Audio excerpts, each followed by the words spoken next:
Traveling thousands of miles requires a lot of any vehicle, let alone one that is already 25 years old. So today, I want to walk you guys through everything I've been doing to this truck to hopefully be able to make it all the way across the country and come back in one piece.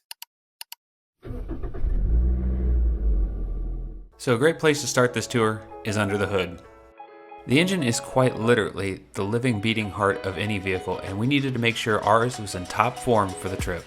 So that meant everything needed to be inspected first. So that meant inspecting all our fluids, all our hoses, and all our belts, changing what needed changed, replacing what needed replaced. Obviously that meant a full oil change.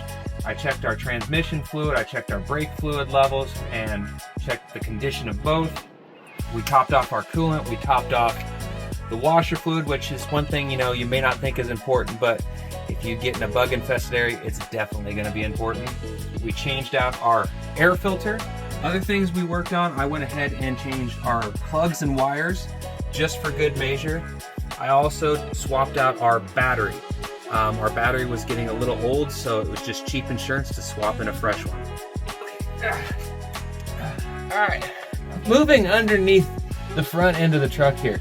I went ahead and got it up in the air because I wanted to check for excessive wear and play on front end components. So that meant checking our ball joints, our steering components, our tie rod ends, and our wheel bearings, just to make sure we didn't have any excessive play and to make sure nothing was ripped or tore or leaking grease. I also greased the front end while I was up here to make sure all of our moving components had plenty of lubrication.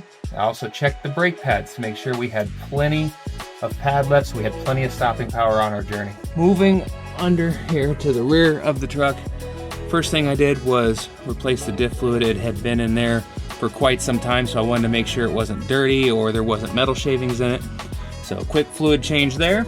And I also swapped out our shocks front and rear. So I wanted to make sure that our shocks were equipped to handle the load that we would be putting on the truck, as well as make sure our tires had a good, proper contact patch to the road at all times. Speaking of tires, the last thing I did was I swapped out our old tires for a fresh set of 4.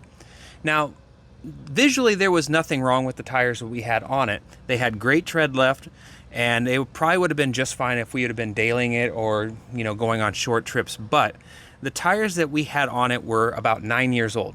And I knew that because each tire has a numeric code stamped on the sidewall of every tire that's produced. The first 2 numbers stand for the week that it was made. The last 2 numbers show the year. So this tire right here says 4424. That means it was made on the 44th week of the 24th year, or 2024. So these were made in late 24. Our old tires were made sometime in 2016. And while theoretically they probably would have been just fine, that as rubber ages, it tends to get harder. And going on a long trip in the summer with the high heat, I was worried about the old rubber separating from our belt and risking a blowout, which would have been no bueno. And so this is just expensive but cheap insurance at the same time. Okay. And speaking of cheap insurance, we also have a full-size spare that I used one of the old tires from our old set and mounted it up here. Now, I've never previously had a full-size spare on this truck before.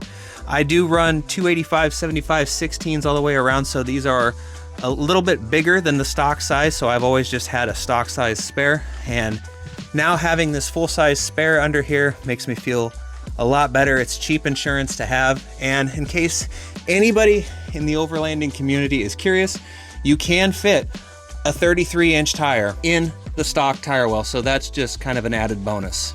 But no amount of maintenance can cover every eventuality or every catastrophe. So to help with that, I've also brought along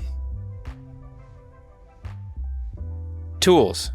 So as part of our roadside recovery kit, I have a basic tool kit from Harbor Freight.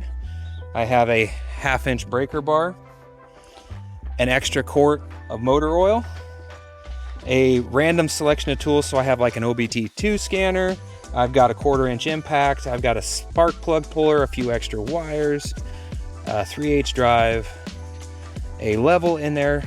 I've got a socket for our lug nuts, some zip ties, a few assorted other tools. I've got a torque wrench in here.